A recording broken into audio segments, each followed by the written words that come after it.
Assalamualaikum warahmatullahi wabarakatuh. Perkenalkan, nama saya Nova Putri Juniati dari kelas 11 Keperawatan 3. Mata pelajaran PKK yaitu Produk Kreatif dan Kewirausahaan. Di sini saya akan menjelaskan kesimpulan materi dari properti dan kemasan. A. Properti produk adalah bentuk dasar dari sebuah produk, merupakan tahapan yang sangat penting dalam merencanakan pembuatan produk karena menyangkut keunggulan produk yang akan menentukan kemajuan di masa mendatang. Tahapan properti 1. Memformulasikan hasil marketing research, yaitu pengembangan suatu riset akan menghasilkan sebuah gagasan atau ide untuk membuat produk. 2. Pencipta ide, yaitu tahapan awal bagi kita dalam menentukan produk yang ingin diciptakan. 3. Membuat sketsa. Sketsa dibuat untuk mempermudah dalam pembuatan gambar kerja atau blueprint. 4. Membuat properti atau simple. Tahapan ini mulai membuat serta menguji ide yang telah terbentuk hingga menjadi sebuah produk. 5. Pengembangan strategi pemasaran. Tahapan dalam membuat dan menyusun strategi pemasaran efektif yang dapat digunakan dalam memperkenalkan produk. 6. Analisis usaha. Tahapan melihat dan menganalisis apakah produk yang telah dipasarkan dapat memperoleh keuntungan atau tidak. 7. Pengembangan produk. Tahap ini mulai mengembangkan produk yang telah dikonsep menjadi sebuah produk yang sesuai dengan hasil analisis. 2. Pengertian kemasan. Kemasan adalah desain kreatif yang mengaitkan bentuk, struktur, material, warna, citra, tipografi, dan elemen-elemen desain dengan informasi produk agar dapat dipasarkan. Kemasan digunakan untuk membungkus, melindungi, mengirim, mengeluarkan, menyiapkan, mengidentifikasi, dan membedakan sebuah produk di pasar. Kemasan yang menarik dapat mendorong penjual. B. Faktor penting dan persyaratan desain kemasan. 1. Mampu menarik calon pembeli. Kemasan diharapkan mempunyai penampilan yang menarik dari semua aspek visualnya yang mencakup bentuk, gambar-gambar khusus, warna, dan lain-lain. 2. Menampilkan produk yang siap jual ketika konsumen sudah tertarik. 3. Informasi dan komunikatif. Gagalnya fungsi kemasan dapat menyebabkan produk yang dijual tidak akan pernah beranjak dari tempatnya.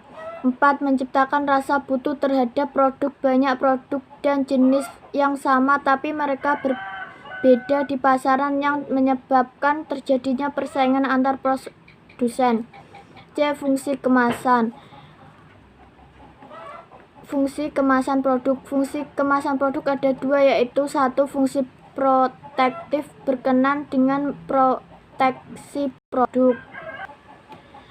Perbedaan iklim, prasarana transportasi, dan saluran distribusi yang semua berimbas pada pengemasan. Dengan pengemasan protektif, para konsumen tidak perlu harus menanggung resiko pembeli produk rusak atau cacat.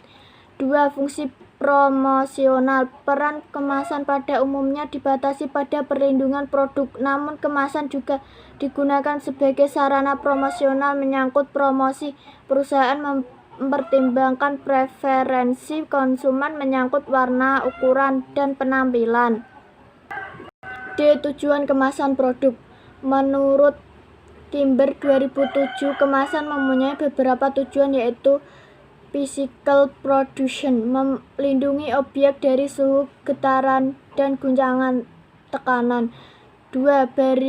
Barrier production, melindungi dari hambatan oksigen, uap, air, debu, dan lain-lain. 3.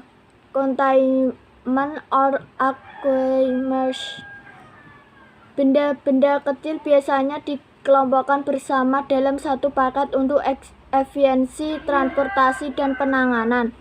4. Informasi transmission, informasi tentang cara menggunakan transportasi daur ulang atau membuat paket produk yang sering terdapat pada kemasan atau label. 5. Reducing their, kemasan yang tidak dapat ditutup kembali atau akan rusak secara fisik, menunjuk tanda-tanda pembukaan sangat membantu dalam pencegahan pencairan. 6. Fitur kenyamanan dan distribusi pengamanan penjualan tampilan pembukaan kembali penutup pengguna dan digunakan kembali. 7. Kemasan dan label dapat digunakan oleh pemasar untuk mendorong kolom pembeli untuk membeli produk. Jenis-jenis kemasan produk.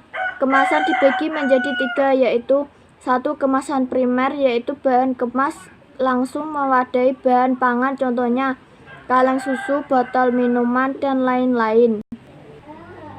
2. Kemasan sekunder, yaitu kemasan yang fungsi utamanya melindungi kelompok kemasan lainnya seperti kotak kayu.